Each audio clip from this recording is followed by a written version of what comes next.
Machita sancola lapha bafethu. DStv Premiership legend, one of the best ever. Former Kaizer Chiefs player Khama Billiat bafethu. Phelile ngaye, chayile ngaye in terms of South African football. Uvayile umjita, une new club. Ubuyela eZimbabwe umjita. Story sakhona asingeni grand shame like ingathi tragic le way yenzekile uKhama Billiat, but guys ngenzeke ebholeni uBilliat yoba nayo icareer yakhe and zikhona i-positives ngale way ba okay uyahamba ngokubuyela eZimbabwe umjita.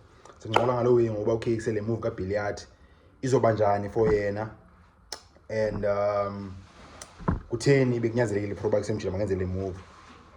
So ya news ithi kanti mhlanje bese uBilliat uboniwe airport Gabriel Mugabe airport eZimbabwe. Uzosayina i-team entsha and khona twist up Billiat bengumuntu oya is it Cape Town United and Chicken Inn, but one of the big teams apha eZimbabwe, i-Chiefs uparity apha.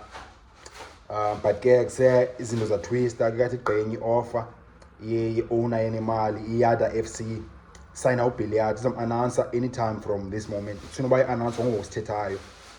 So Billiat 33 years old, mjita icareer yakhe iphele ngenye ndlela bese Kaizer Chiefs kuthiwa kwenzeka ntoni kanye uBilliat basically wamisleadwa agent ayimcebise kakuhle umjita ebe iphela njalo i-relationship yakhe neKaizer Chiefs. Billiat wahamba waye-Cape Town City yamasesa yathi asumsayina. Reasons zange zicaciswe ngoku-join committees ba okay theni mangasana uBilliat, but one of the tools either uBilliat ability yakhe ichayile ngoku okanye kuse imali ayifunayo too much for the Cape Town City. Wasuka power SuperSport United uKevin Hunt yena ngathi wathetha more directly wathi ba kuse i-fitness Khama Billiat ayikho and basically uchayile uBilliat according to Kevin Hunt. Zabe ziphele options zakhe ngokumjita. At this stage of the career 33 last contract bezayifumana ngoku and according to reports uyothola imali grand umjita, and as a player that's the best thing that can happen to you xa uthola i-contract enemali grand eniyogqibela futhi ukuthi umjita ukwazi ukwenza i-financial planning ngoku uyazi okay i-contract yakhe yokugqibela lena let's say uzosana for 2 years and then uzofumana like 150,000 uzakhalculate umjita kuse for 24 months is 150,000 and ngainvesta njani imali njalo. So in terms of i-career yakhe ne-financial future yakhe umjita i-move e-grand for yena leyo positive. Uzakwazi usupporta ilawe umntwana wakhe nomntana uBilliat ngoku kusesikolweni, so uzakwazi umsupporta grand for the next I think umsupporta ngoku until ade agqibe isikolo, which is positive.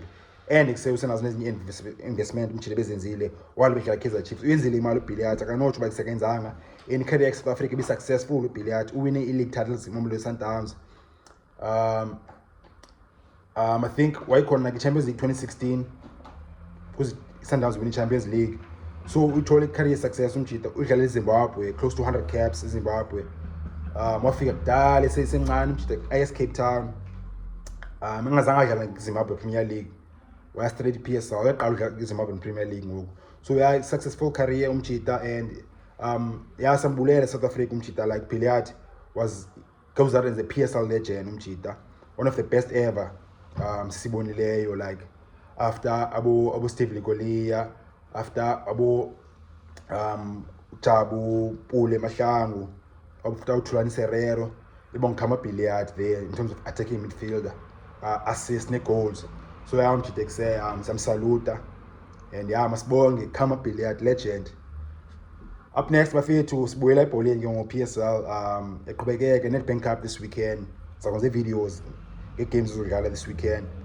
Namhlanje udlala game ezi-2 udlala iSekhukhune United neHighlands Park, udlala i-Amatax neCape Town Spurs, and then bigger games nge-weekend Orlando Pirates izawuya eMpumalanga iyodlala ne-team ka-3rd division iCrystal Lake ngomgqibelo ngo-3, and then iKaizer Chiefs idlala Sunday ngo-6 late idlala ne-team kaMotsepe Foundation Championship iMilford FC.